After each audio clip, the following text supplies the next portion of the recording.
At her eyes, Katie sits at the table drinking coffee. She is ill at ease. Mrs. Love stands beside her mixing cornbread dough. Now and then she takes a drink of beer from the bottle resting on the table. Where he leads me, I shall follow. Where he leads me, I shall follow. Where he leads me, I shall follow. I'll go with him. Grandma, please, you wake the dead. I called you in half an hour ago. You dressed? I can't find my pants. I pressed them. They're out here. Eugene enters in shorts and undershirt, unaware that Katie is present. I just got those trousers off the cleaners, and they didn't need pressing. I'll bet we scorched them. He sees Katie and conceals himself with his hands. You should wear a robe around the house, boy. You never know when I'm having company. She tosses him the pants. I'm sorry. Morning, Miss Katie. He exits quickly. Morning, Eugene. He ran out of here like a skinned cat. Like I ain't never seen a man in his drawers before. There.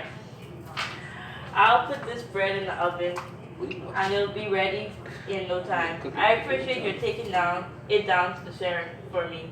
He busts a gut if he didn't have like cornbread for breakfast. I sing because I'm happy. I sing because I'm free. I'm only doing it because I don't want to see a woman your age out on the streets today.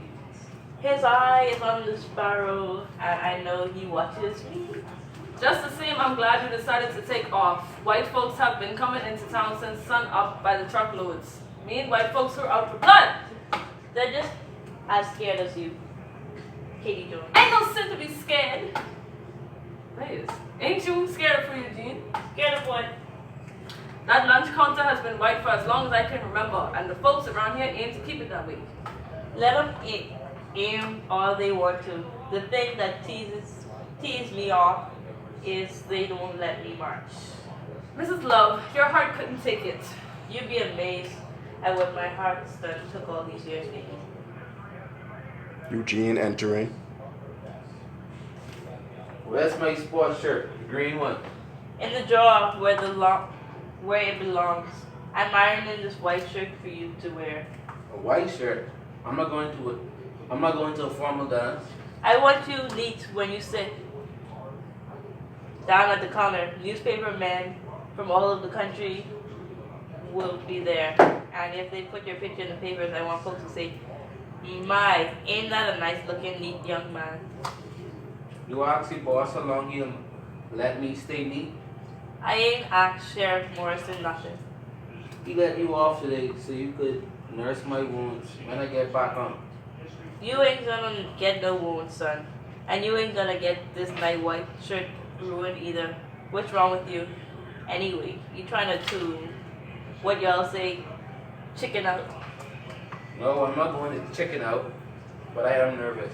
I'm nervous too for myself and for all you young folks. Like the mayor said on TV last night, the whites and the colors always got on well here.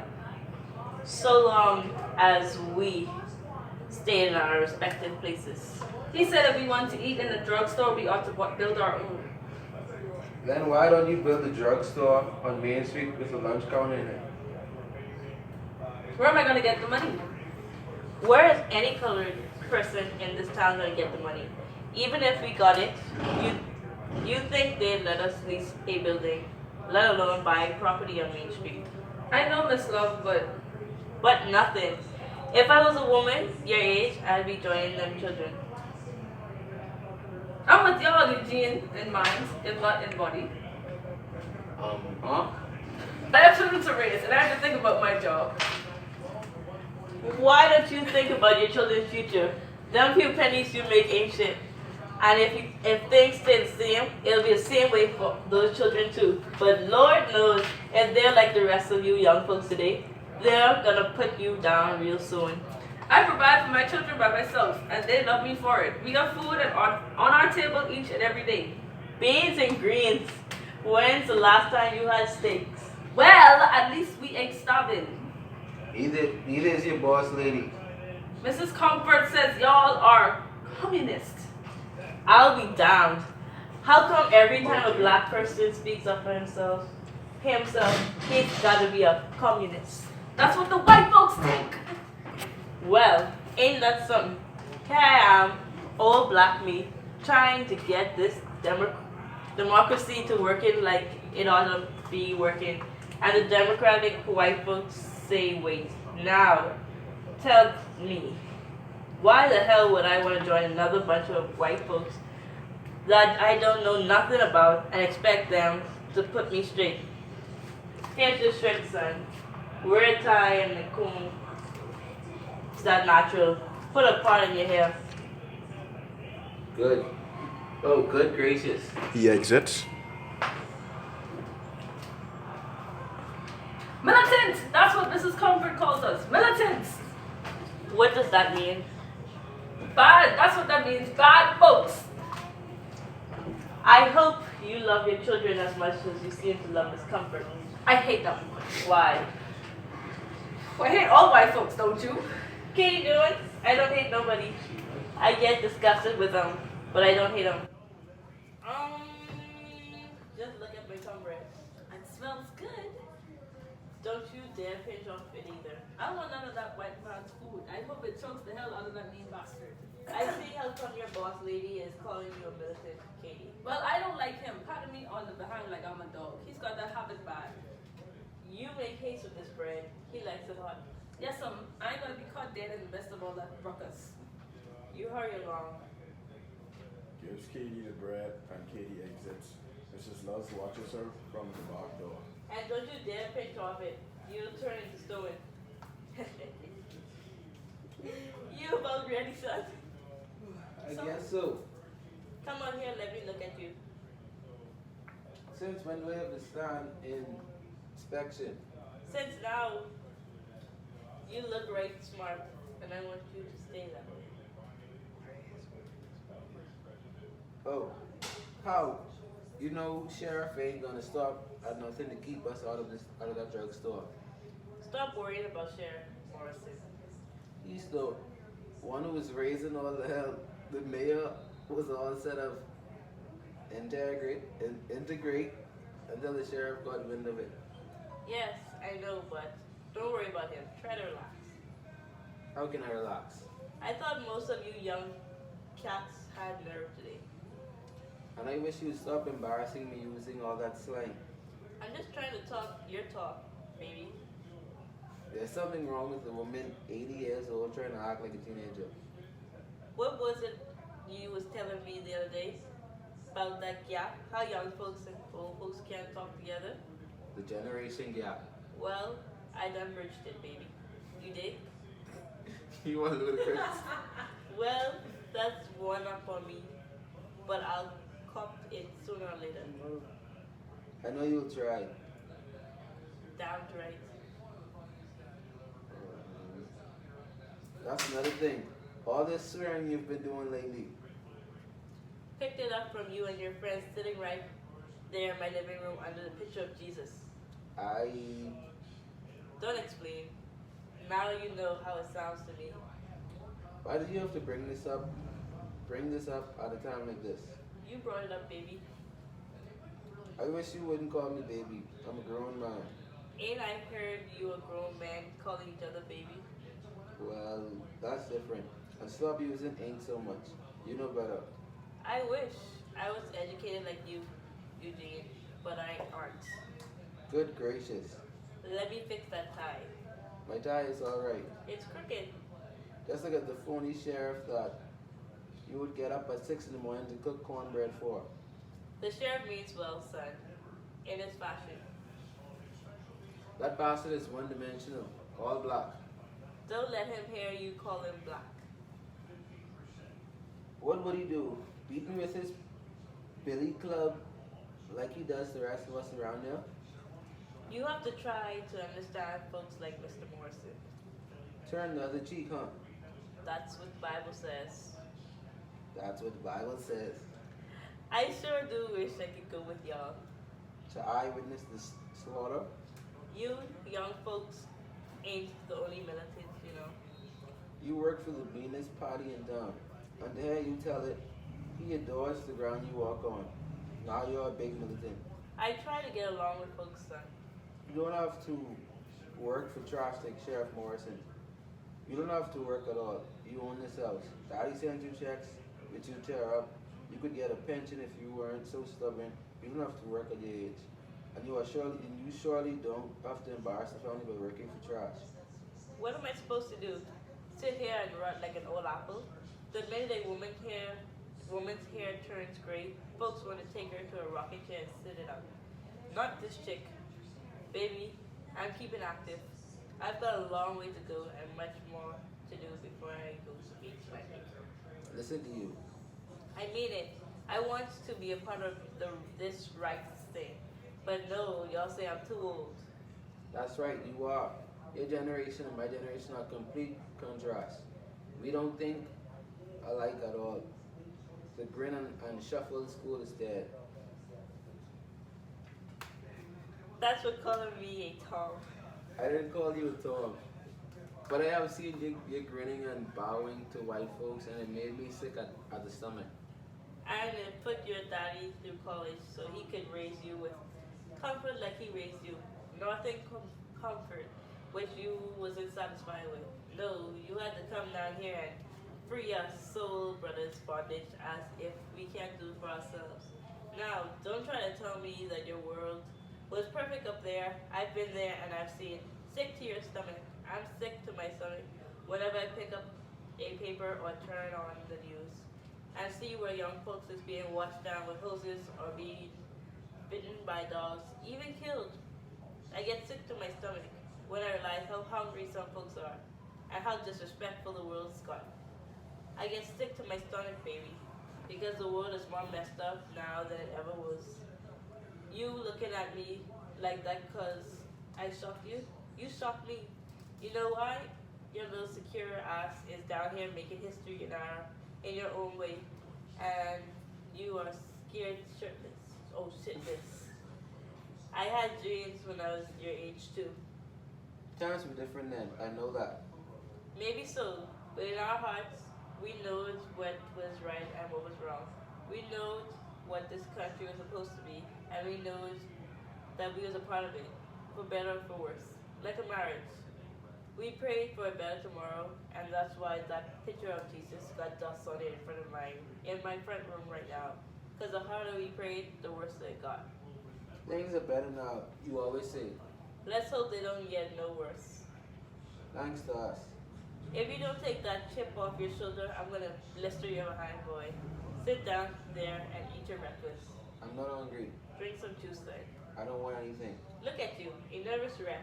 At 21, just because you've got to walk through a bunch of poor white trash and sit at a lunch counter in the musty old drugstore. I may be a little tense. It's only natural. You be too. I do my bit, baby, and it don't affect me in the least. I've seen the blazing cross and the hooded faces in my day. I've smelled black flesh burning with tar and necks crushed like taffy. Seeing those things was on your contribution, I guess. You'd be surprised at my contribution. Nothing that you did would surprise me at all. You're a hard old woman. And I'm justified. Justify in whatever I do. Life ain't been pretty for me, son. Oh, I suppose I had some happiness like when I married your granddaddy or when I gave birth to your daddy. But as I watched him grow up, I got meaner and meaner. You may be evil, but not mean. I worked to feed and clothe him like Katie's doing for her children. But I had a goal in mind. Katie's just doing it to eat. I want something better for my son. They used to call me nigger 1 minute and swear that they loved me the next. I grinned and bore it like you said. Sometimes I even had to scratch my hand and bow. But I got your daddy through. I know when I'm grateful. He's grateful. Why don't you go and live with him like he wants you to? Because I'm stubborn and independent. And I want to see me some more colored men around here with pride and dignity.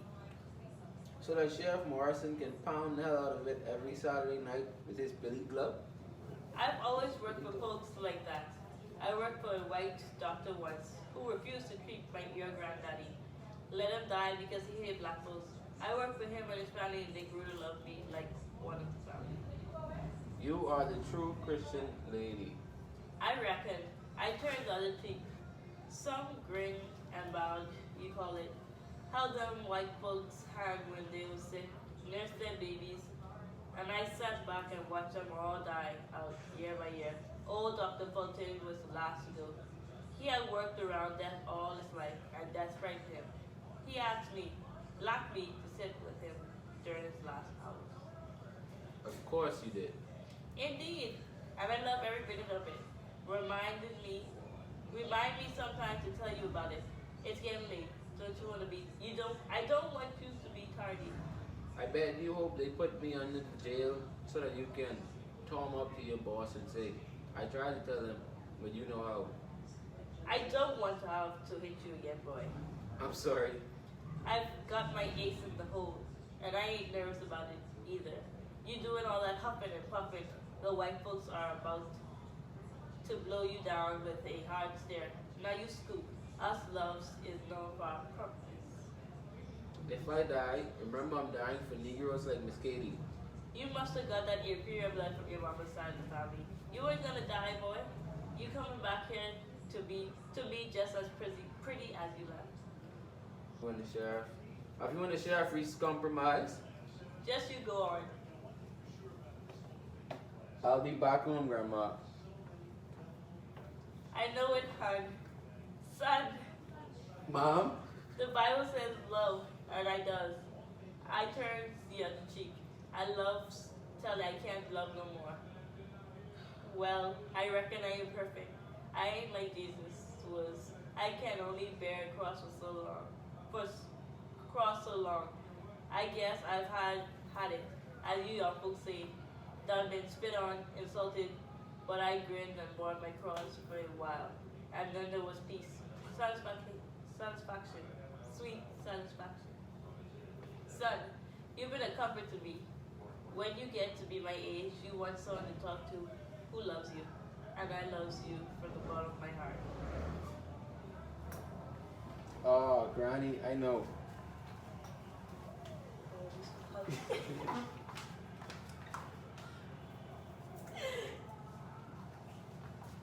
I'm sorry I said those things. I understand how you feel and I understand why you... Don't try to understand me, son, because you don't even understand yourself yet. Go on, out of here. Get your self-some dignity. Be a man, then we can talk. I'll be damned, old lady. Now get. I'll be damned. Mrs. Love watches him exit. She stands in the doorway for a moment, turns and takes the dishes to the sink. She takes another beer from her refrigerator and sits at the table and composes a letter. Dear Eugene, your son has made me right proud today. You ought to have seen him leaving here to sit in at the drugstore with them other fine young colored children. Lord, let her write. Can tire your body out. I'll let the boy finish it when he gets back. It's love, it's love! Kitty, what's wrong with you, child? They ain't rioting, no, are they? Then what's the matter? You give the sheriff his bread?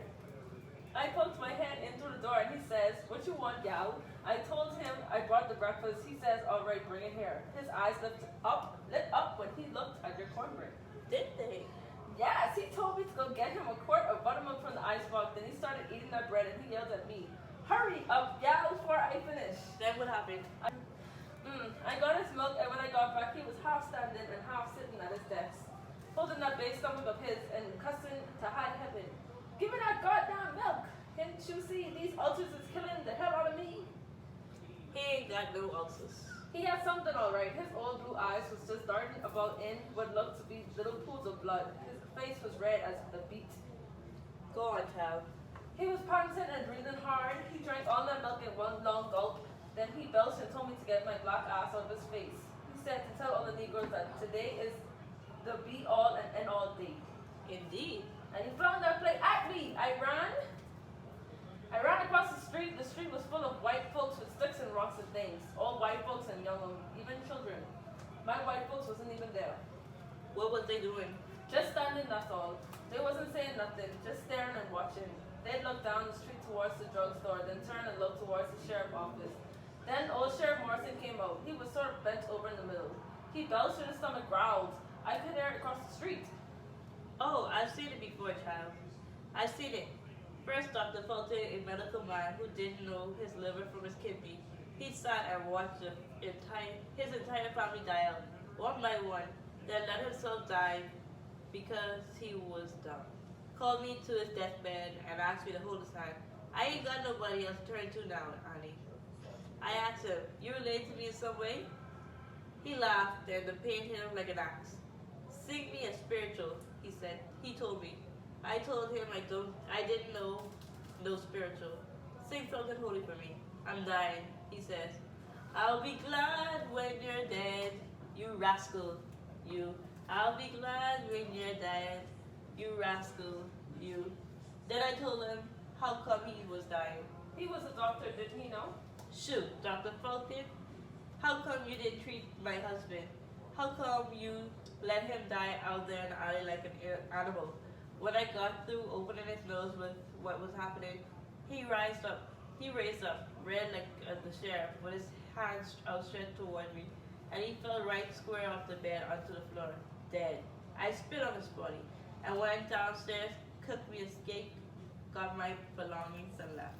You didn't call the undertaker? I left that bastard for the maggots. I wasn't his auntie. The neighbor found him a week later, stinking to the hell. Oh, they came by to question me, but I was Greece child, and they left me alone. You know how niggers is scared of death, they said. And now the sheriff. Oh, I have great peace of mind, child, because I'm like my grandson in my own fashion. I'm too old to be hit and wet up, they say, but I vote and does my bit. I reckon I'll get on. You think you ought to stay here by yourself? I'll be alright. You run along now. Go tend to your children before they get away from you. Ma'am? Them kids got eyes, Katie, and they know what's happening, and they ain't gonna be like in their mama's attitude that much longer. You're a young woman, Katie. There's no sense in your continuing to be a fool for the rest of your life. I don't know what you're talking about, Miss Love. You'll find out one day. I just hope it ain't too late. I thank you for that favor. Yes, ma'am. Unfortunately, there was an issue with lost footage when I was editing, and I was unable to get my friends to record it again. I humbly apologize and understand any consequences I may receive from this. Thank you.